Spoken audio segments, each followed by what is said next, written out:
Hello.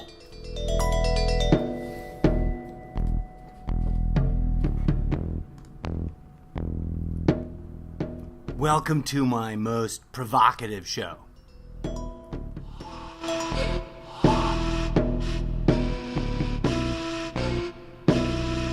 Welcome to Unauthorized and Explicit Readings.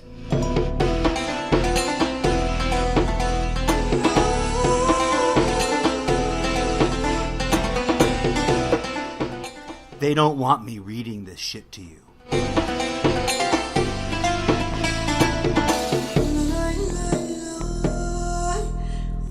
You've been warned.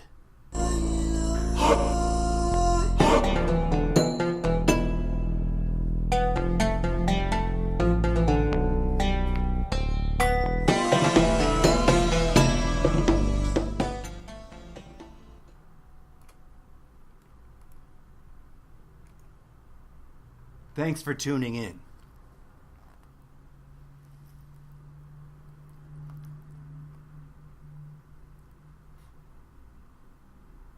Page 119. Chapter Empty and Marvelous.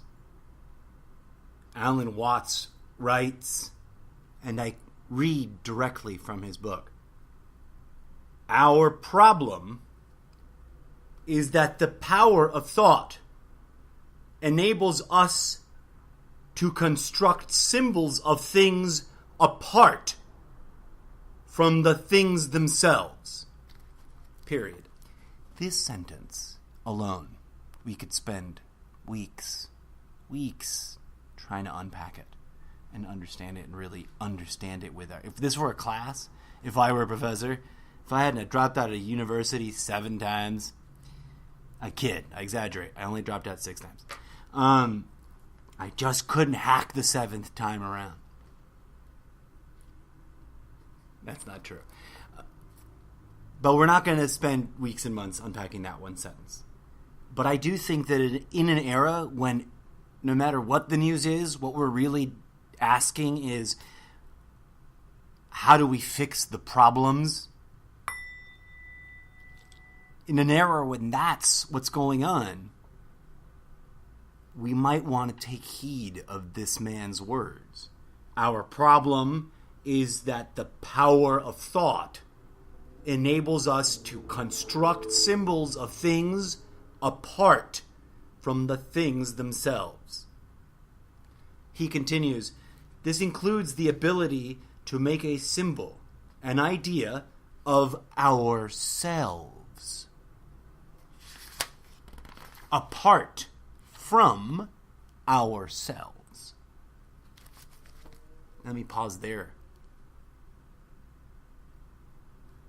If anyone listening is an old school fan from Facebook, you know that I humbly provocateur around the internet for a long time now, trying to rattle people's cages with my own stabs at pointing this out.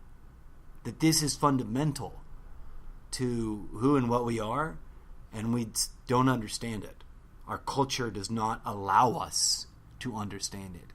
The oppressors who run the system do not want us to understand what Alan Watts is talking about right here in page 120. They really, really don't. And there are reasons for that.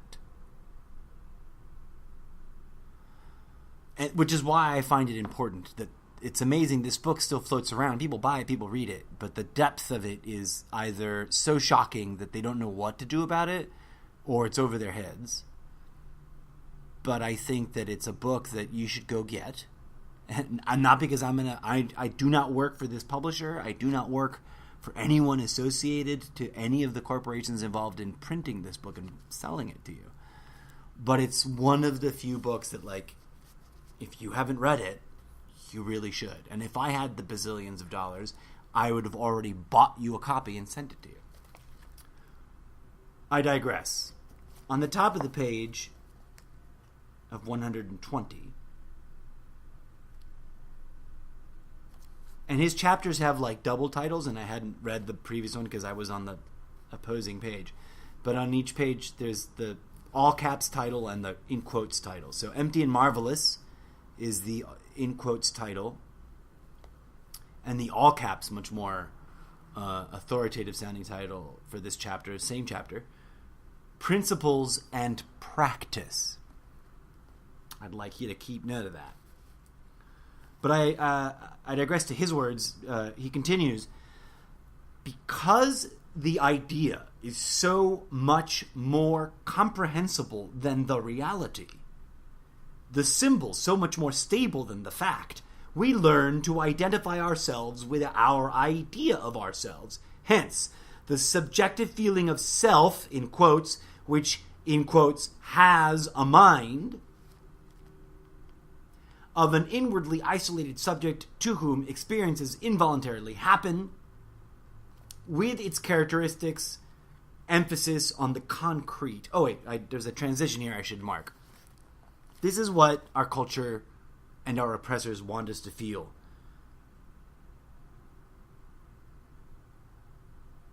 Inwardly isolated. That's what our oppressors want us to feel. And to whom experiences involuntarily happen. Shit happens to us. This is baked in to all the brainwashing because culture is brainwashing. These are my words, not Alan Watts's.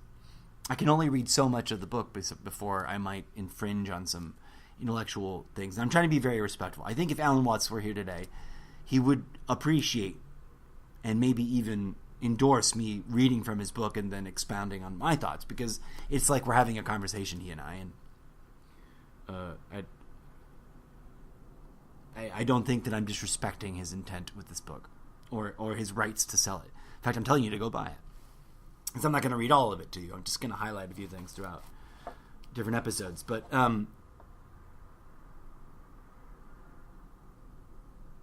because the symbol is so much more stable than the fact, we learn to identify ourselves with our idea of ourselves. All of Western society is based on that principle at its very core, and a few others, including us versus them. You feel isolated and alone. You struggle to gain others to join you, and all of you sharing in this misplaced identification of self and mind.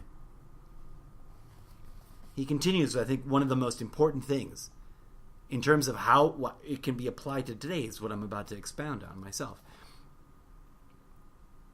Switching to the subject of Zen, or Buddhism, or transcendental practice, it might be more technical. Although TM is not the brand I'm talking about. I know there's a lot of controversy there. This is me still talking. This is not his words. He's transitioning to the subject of his book and how it applies to the problem. With its characteristic emphasis on the concrete, Zen points out that our precious quote-unquote self is just an idea, useful and legitimate enough if seen for what it is, but disastrous if identified with our real nature.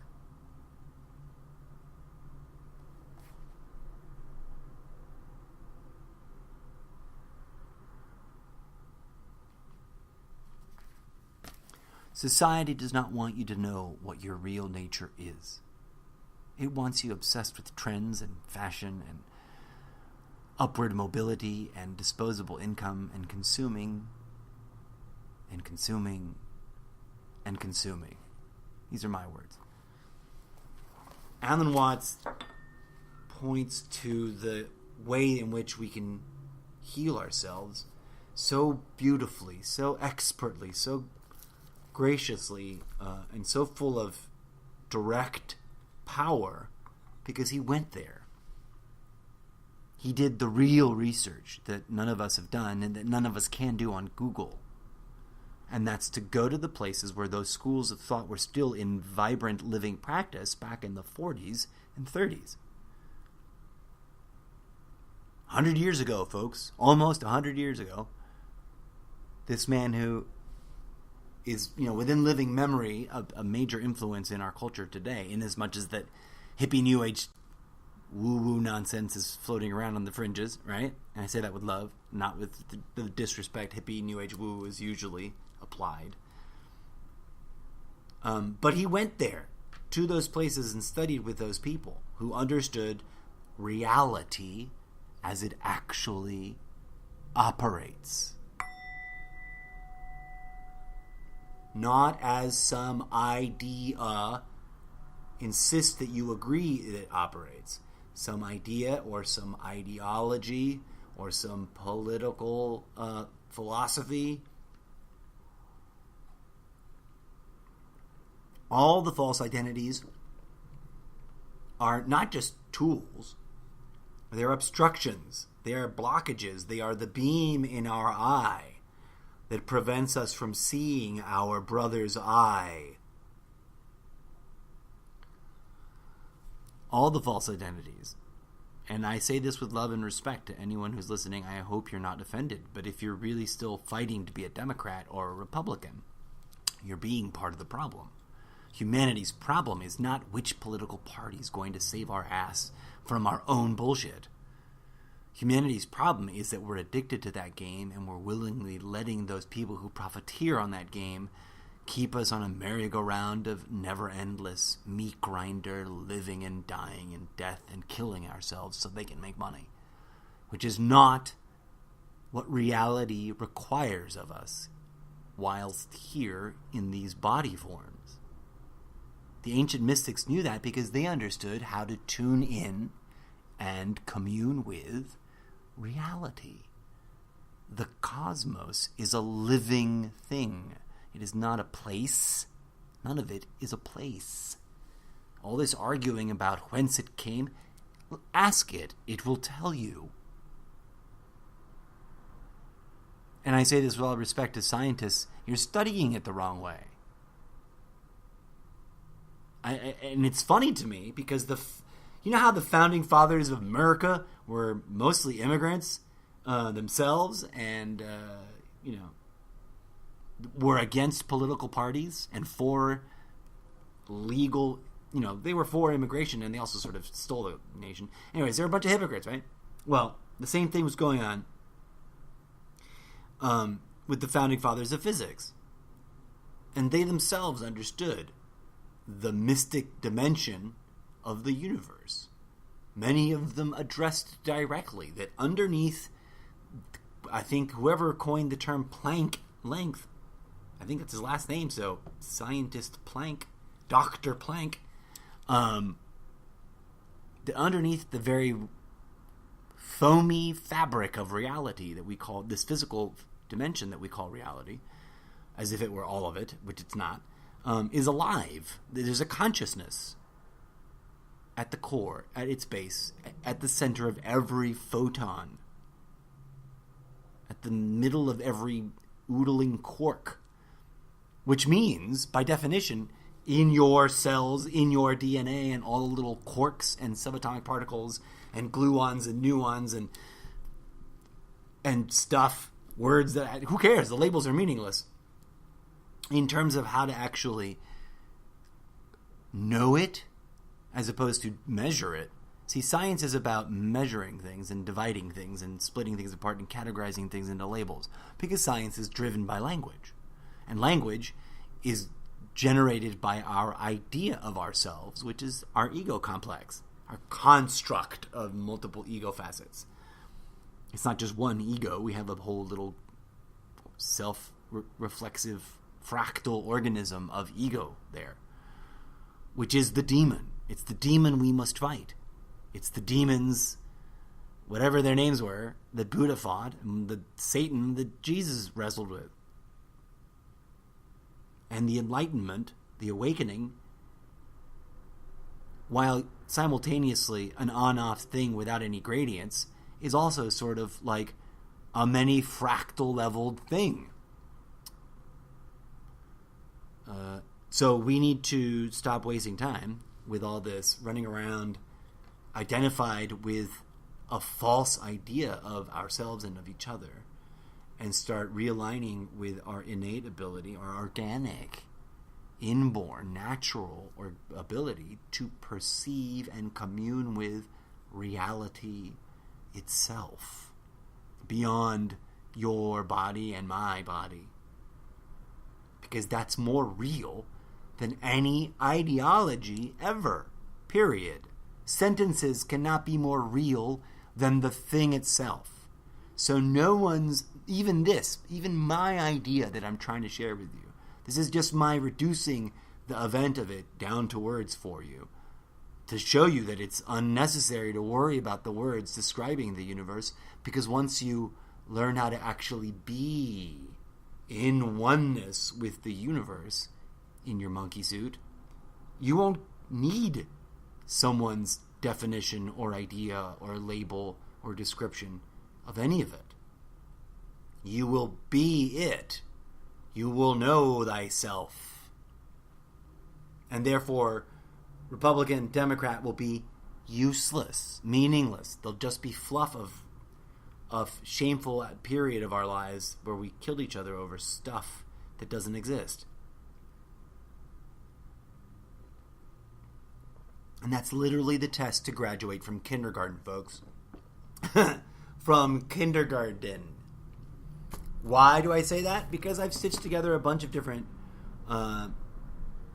people's understandings and then talked to the universe to the best of my ability myself. Maybe I'm crazy. Maybe I'm wrong. But as we proceed with future episodes of illicit and explicit readings, I'm going to be spanning the range of authors and potential prophets, because there's a real thing going on here. Behind the nonsense and the arguing over whose religion is more righteous, there is divinity trying to speak through us, each and every one of us, because we're all the same in our oneness with each other and it. But the ideas, the fake ideas, the fake news and the fake politics and the fake fakeness, the fake fakeness of fakery that we've buried our heads into is killing us, literally, as a species. And we're failing our little trial run at learning how to share. And Mother Nature has a limited amount of patience. In an infinite fractal, there are such things as finite amount of stuff, which is bizarre. But, we'll get into that later once we get into some hardcore books. And by the way, if you know a book that should be part of this, by all means, let me know what it is. I'll put it on my Amazon wish list, and maybe we can get some community support and get some of those books at me. I say that only because I live on the edge of being unable to afford to do this hobby as it is. I'm not a rich millionaire producer yet. The goal is one day. But, so I was going to tout the books. From Alan Watts to Karen Armstrong to James Sams to Gary Zukov. And I know there's a bunch of Zukov haters out there, but there is some legit shit in these pages. Peter Brook. A lot of you might have just sort of went, what, where? Who is this guy? A profoundly brilliant tome, which is actually readily available at any university bookstore, in the theater section, which, believe it or not, breaks down some deeply beautiful things that are true both on the stage and off. And to back that up, because he's sort of the artist of that level of inspiration, to back some of that shit up in some even more incredibly dense language, some Victor Turner. Because the truest true is that we are one family, and that our history lives inside of us, and we make art about it, and that we've always been connected, and that's why we experience trauma, even though we are the cause of our trauma. We've been forcing this fake disconnect, and there's a lot of important and intelligent sort of what's the right term? This guy is a anthropology the anthropology of theater and why we do it and why there's ritual and why we always sort of cling to a belief of magic even though we dispel our belief of magic. Also, to sort of offend everybody, there's this beautiful, beautiful book, God's Breath, Sacred Scriptures of the World. I'm not entirely sure. There's no author, so I think it's just sort of one of those books, right? Where's the thing? Edited by John Miller and Aaron Kennedy. Introduction by Thomas More. You know why? Because all the books of different faiths have some hidden gems in them. And it's a sad, sad tragedy that we've lost respect for so many spiritual forms of ancient yore, beyond Christianity, Judaism and Islam, with Hinduism and Buddhism and some Zen things on the fringe but ridiculed. These three major religions of the world are currently at each other's throats and about to engage in World War III. And yet their teachings, from their teachers that they all cling to, are of peace, love, peace as in be a pacifist and commit no violence, love as in, exist with others with zero judgment, only tender compassion, and meditation. As one Zen mind put it, from the back cover of God's Breath, to understand God is to listen. Listen to Jesus and Muhammad and Buddha. But don't get caught up in the names. Listen beyond them. Listen to God's breath.